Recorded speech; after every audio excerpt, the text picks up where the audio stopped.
Improvements तो बहुत है भाई, हमारे को मालूम है इम्प्रूवमेंट्स बहुत है। अल्हम्दुलिल्लाह हम हमारी मेहनत रंग लाई समझे। जी जी। उसके अंदर सिग्नल सही ढंग से नहीं जा रहे थे बॉडी के अंदर। हर महीना बुखार आता था, खांसी होती थी, मलेरिया, टाइफाइड, डेंगू, ये और इनके जो आँख थे, आँख और मुंह में पूरे छाले भर जाते थे। कोई चीज़ इनको नहीं खिला सकते थे। और किसी के साथ अगर किसी को भी ऐसी तकलीफ है तो आप उसकी एमआरआई चेंज हो गई है, then definitely they are ill informed. एक मोमेंट ऐसा आया, हम रातों रात 8-8 दिन 10-10 दिन हॉस्पिटल्स में रहते थे। हम पेट कट करके अंतड़ी वो एक पाइप डालेंगे, वहीं से आप सब चीज़ डालना। वो जब से डॉक्टर निशी मैडम के पास है, एक वक्त भी एडमिट नहीं हुए हम हॉस्पिटल में।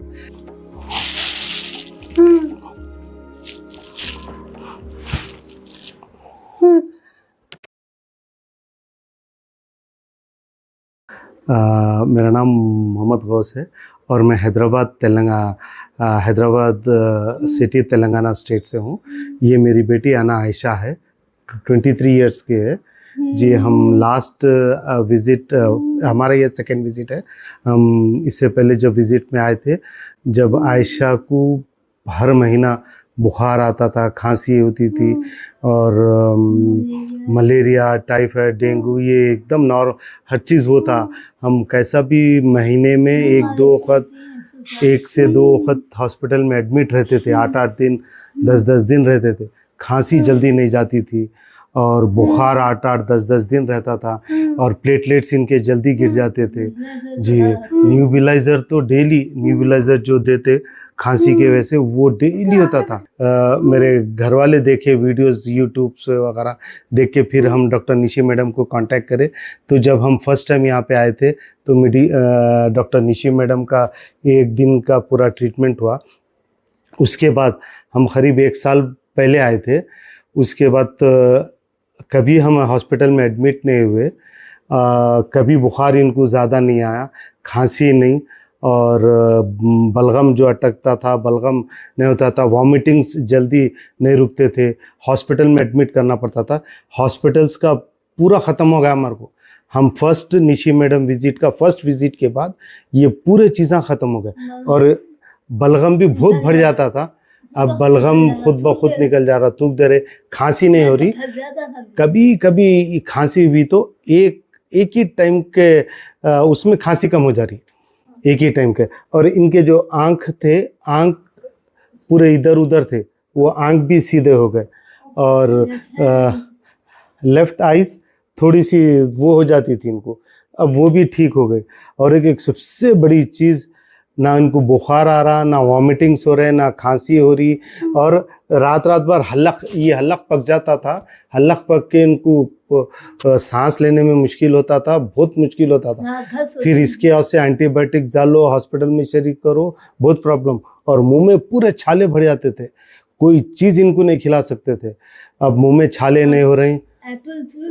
हाँ, अब फ्रूट्स वगैरह भी खिलाए तो एप्पल खिला रहे हम, और 1 से 2 सब्जी खिला रहे, नहीं तो पहले कुछ भी नहीं खिलाते थे। अब सब्जी खिला सक रहे, थोड़ा सा नॉन वेज भी खिला रहे, नहीं तो ज़रा एक टाइम का नॉन वेज में पूरा मुंह पक जाता था गरम से। We talking about case of Anaysha का केस हम ले रहे हैं, जो 22 साल की लड़की है, हैदराबाद से है। और इसका जो सबसे बड़ा प्रॉब्लम था वो हाइपोक्सिक इंसल्ट था, पर वो आगे बढ़ते बढ़ते पेरीवेंट्रिकुलर लुकोमलेशिया हो गया। और दूसरी चीज़ ये हो गई कि उसका ऑलरेडी इल डिफाइंड सिग्नल एबनॉर्मलिटी थी, जो उसके ब्रेन से स्पाइन के बीच में था, उसके अंदर सिग्नल सही ढंग से नहीं जा रहे थे बॉडी के अंदर। सो बिकॉज ऑफ दैट आप समझ सकते हैं कि पूरा बॉडी जो है स्पैस्टिक हो जाता था। अब जहाँ पे उन्होंने 22 साल की लड़की है, of course they going to look at other options and they will keep looking at getting the best treatments from different doctors. पर यहाँ पे सबसे बड़ी गलती क्या होती है कि जहाँ पे हम सिर्फ वेस्टर्न मेडिसिन या हम कहेंगे कि एलोपैथी का जो रूट है एक वही पकड़ के रखते हैं। बट इन्होंने जब यहाँ पे शुरू किया है, जब से ट्रीटमेंट शुरू किया है, उसकी एमआरआई चेंज हो गई है, उसकी बॉडी का एक्सरे जब हमने लिया है तो वो स्पाइन जो स्क्लेरोसिस के शेप में थी वो अब जो है वो पूरी स्ट्रेट हो गई है। ऑल्टरनेटिव ट्रीटमेंट्स जो हम यहाँ पे करते हैं दी अमृतम के अंदर, ये चेंजेस आते कोई भी एज हो जाए। और ये आप देखेंगे मेरे जितने भी केसेस हैं वो हर अलग अलग स्टेज के बच्चों के अंदर चेंजेस आते हैं। ऐसा नहीं है कि it is comes only in one stage, no matter what stage your child is. But देखो एक माँ बाप के लिए एक 22 साल की लड़की इस स्टेज के अंदर भी बच्ची की तरह ही होती है, बिकॉज वो ब्रेन डेवलप नहीं होता है, ग्लोबल डेवलपमेंट होता ही नहीं है। Okay, so try and get the treatment as early as possible, क्योंकि ज़रूरी नहीं है कि हर आंसर बस एक मेन स्ट्रीम मेडिसिन के अंदर हो। आप दोनों को साथ में लेके चलिए, जस्ट द वे अनायशा के पेरेंट्स अभी लेके चल रहे हैं और बहुत अच्छा चेंजेस है। अगर आप कहेंगे हाइपोक्सिक इंजरी के अंदर कभी भी चेंज नहीं आता है, अगर ये किसी ने आपको बोल दिया है, then definitely they are ill informed. आप उनको ये ज़रूर बताइए और please have a look at the full case of Anaysha, और आपको बहुत कुछ सीखने को भी मिलेगा उन पेरेंट्स से, और आपको एक होप भी मिलेगा। अभी सब ठीक है अल्हम्दुलिल्लाह। अभी फिर एक हम सेकेंड विजिट को आए मैडम के पास, फिर थोड़ा ट्रीटमेंट के लिए, मगर इतना है थोड़ा सा हमारे को गैप ज़्यादा होगा, इतना गैप नहीं देना था। थोड़ा हमारे घर वालों की भी तबीयत ठीक नहीं थी, 6-8 महीने से पैर फ्रैक्चर होगा था, इसलिए 6-8 महीने डिले होगा जी।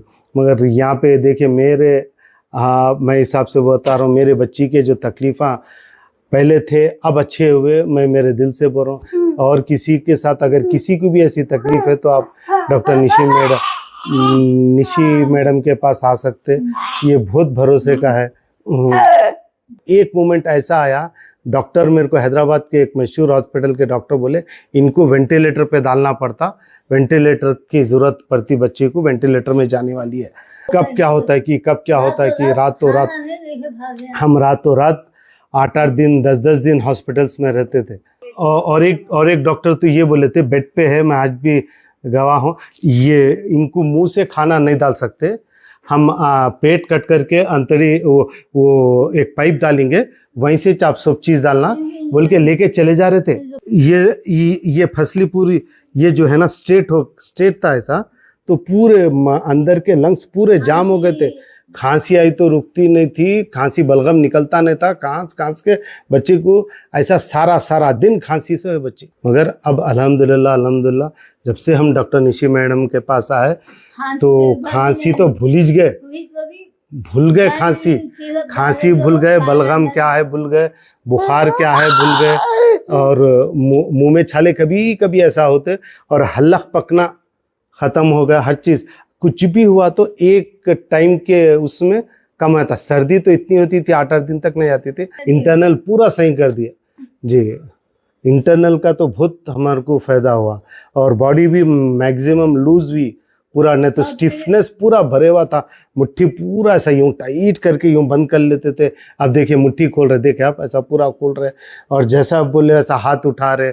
हम यूपी गए, बॉम्बे गए, दिल्ली गए, जयपुर गए, औरंगाबाद गए, कई जगह गए हम, मगर अल्हम्दुलिल्लाह यहाँ डॉक्टर निशी मैडम के पास आने के बाद रिजल्ट कहीं भी नहीं मिला।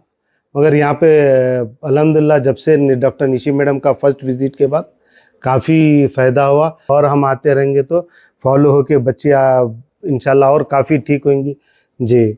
और मेरे को तो सबसे गुजारिश है, जिसके भी माँ बाप अब देखिए ये 23 ईयर्स के हैं, आप लोग अगर स्टार्टिंग में अगर यहाँ के आ गए, आप मैडम से कांटेक्ट करें, डॉक्टर मैडम से, तो इंशाल्लाह आपको भी बहुत अच्छा फ़ायदा मिलेगा। देखिए जी, हम जो तकलीफ़ें उठाए आप लोग मत उठाओ प्लीज़। एक अनायशा के पेरेंट्स से रिक्वेस्ट कि है कि आप लोग अपने बच्चों को सही वक्त पे सही इलाज करके आप लोग अच्छा कर लो, ताकि उन्हों भी दुनिया में दुनिया का जो भी हर आदमी जो दुनिया का लुत्फ उठाते उनको भी उतना पूरा मिले। बच्चे में पहली उसमें इम्प्रूवमेंट क्या है, देखिए आई कांटेक्ट सही हुआ, और एक सबसे ज़्यादा सर्दी ज़्यादा हो जाती थी, खांसी ज़्यादा होती थी, इम्यूनिटी बढ़ गई, और टाइफाइड होता था, ये सब चीज़ होती थी। ये जब से हम फर्स्ट विजिट के बाद है ये सब चीज़ ख़त्म हो गए। ज़रा होते टेम्परेचर होते फिर हम समझ जाते चलो भाई अब हमारे को दवाखाने को जाना है, एडमिट होने का है, बच्चे को करना ही चाहिए कैसा भी बोल के। जब से डॉक्टर नीची मैडम के पास है एक वक्त भी एडमिट नहीं हुए हम हॉस्पिटल में। अब वो ये तकलीफ़ हम बता तो नहीं सकते, बट जो हम तकलीफ़ उठाए ज़िंदगी में।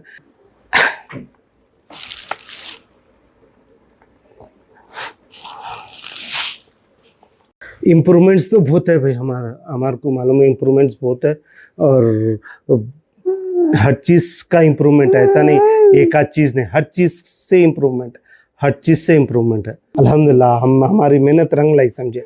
जी जी।